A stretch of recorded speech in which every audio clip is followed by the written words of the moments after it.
it's Kayla. Welcome back to the 1-6 podcast, a podcast where we talk about books, movies, music, pop culture, and crafts from a Christian perspective.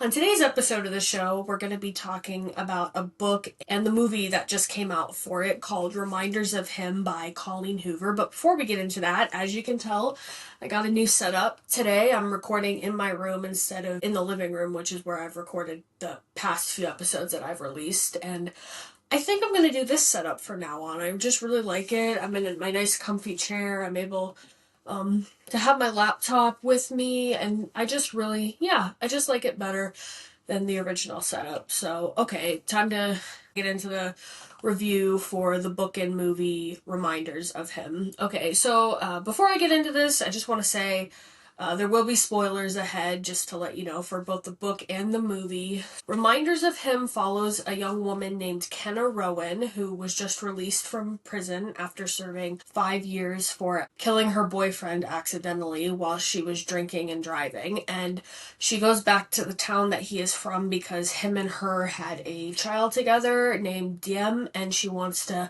reconnect with her and try to be in her life. But things get really complicated with that because her grandparents who are raising her don't want her involved. And then she also meets a man named Ledger who has become a father figure to her daughter, and she starts to develop feelings for him. And it follows her story and how that works out. Okay, let me look at got my notes up, what I liked. Okay. So overall, I did like this book. I just want to preference, it's not from a Christian perspective, so there's some profanity in it and there is some sex in it, which my issue with Colleen Hoover's books, because I've only read 2 other ones, It Ends With Us and It Starts With Us.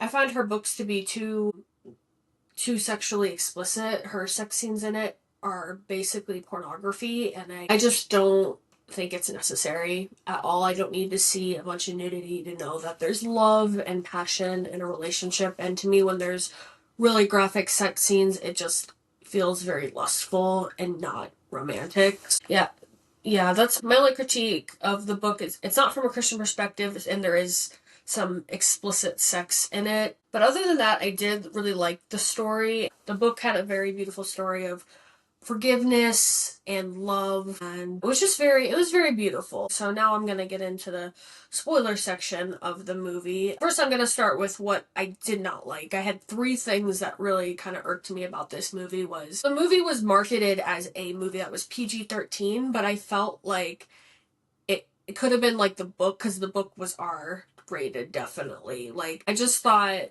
with there was like 1 kind of sex scene, or almost 2 sex scenes in the movie, and they weren't the most explicit sex scene I've ever seen, but it was just really, I just thought, how is this movie PG-13 watching it? Like, it, even though I did look up the PG-13 rating, and it says that you can have nudity in PG-13 movies, which I think is kind of crazy. I don't think it should have been PG-13. I think the movie should have just been R-rated like the book, but I think they were trying to do that to market to a broader audience, but I just don't find it to be accurate. The sex scene was really pushing the PG-13 rating. I just don't understand how this movie was PG-13. The biggest thing I would say is this movie is not from a Christian perspective, even though I do like the characters. It's just not from a Christian perspective. Yeah, okay, so now we're gonna get into what I liked. Okay, the thing I liked the most of this movie was how faithful it was to the book. For the research I did, Colleen Hoover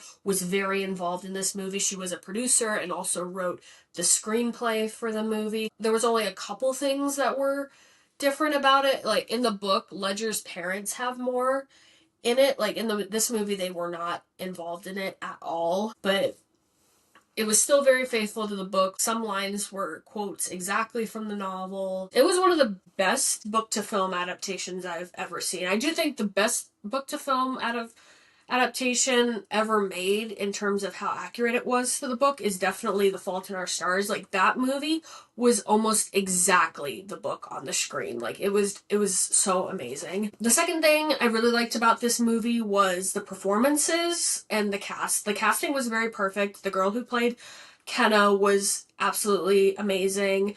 The guy who played Ledger was great as well. The people who played The grandparents were amazing.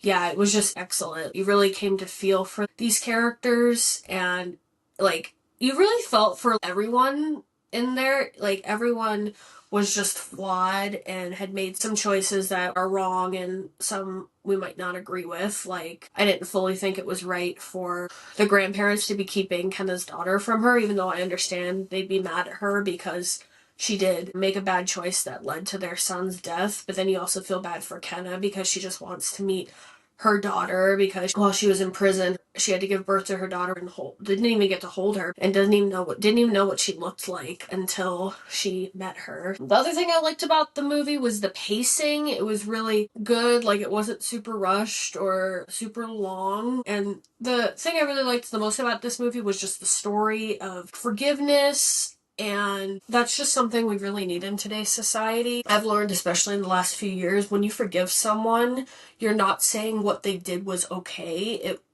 You're just choosing to say, I'm not going to let the pain you caused on me torment me for the rest of my life. And I thought the way that at the end, when they do finally let Kenna meet Dem and they understand that she felt remorse for what she did, and that was hurt as well by losing Scotty, because as she said in the film, Scotty was the best thing that ever happened to her. The second thing I really loved about this movie was the fatherhood narrative as well. Ledger's character, even though Diem wasn't his daughter, after her father died, he really stepped up and became like a father figure to her, even though he didn't have to. And I just think that is such a good example to young men, and how they should step up and be, if a child doesn't have a father in their life, to be a good father figure for her, because children suffer so much from not having a good father figure. And even though she had her grandpa, it's still different than a dad. A child needs a mother and a father. And that was the last thing I really liked about it was at the end, when Ledger, after he's fallen in love with Kenna, says to her parents, this isn't about me or Kenna, this is about what's best for her. And what's best for her is for her to know, or for what's best for Diem is for her to know her mother, and for her mother to be in her life. And even though this movie wasn't from a Christian perspective, I thought it was just a good story that everyone can enjoy regardless of your background. And unfortunately, I think Hollywood has gotten so involved in just promoting agendas in their movies instead of just good storytelling. This movie is not like the greatest movie of all time. The story was very beautiful. I think it had something we could all relate to as humans, and living in this sin-cursed world. And it's something everyone can enjoy regardless of your politics or anything. I just think Hollywood needs to share more stories that everyone can relate to, because that's what was so good about movies in the past, was everyone could relate to it regardless of your background or beliefs about how the world is. And even though I do want more faith-based content in Hollywood, it was still just a good story about good values. So I would definitely recommend it for more older people, not little, like young kids. There's just some very mature themes in it, but I thought as a film, it was really, really solid, very good, very true to the book. And I think that's, like, I can't remember the last book to film adaptation I saw where it was very true to the book. It's been a while since then. So I would give this movie a thumbs up. I loved it, loved the characters, loved the growth. And yeah, it's been a while since I saw I Can Only Imagine 2 in theaters, but this last few months I've gone to the theater more than I have in a long time. So I really enjoyed it, and I would recommend for the older people to go see it. Just understand it's not from a Christian perspective. So thank you so much for watching this episode of the 1-6 podcast, and I will see you in the next episode. Have a good day. Bye.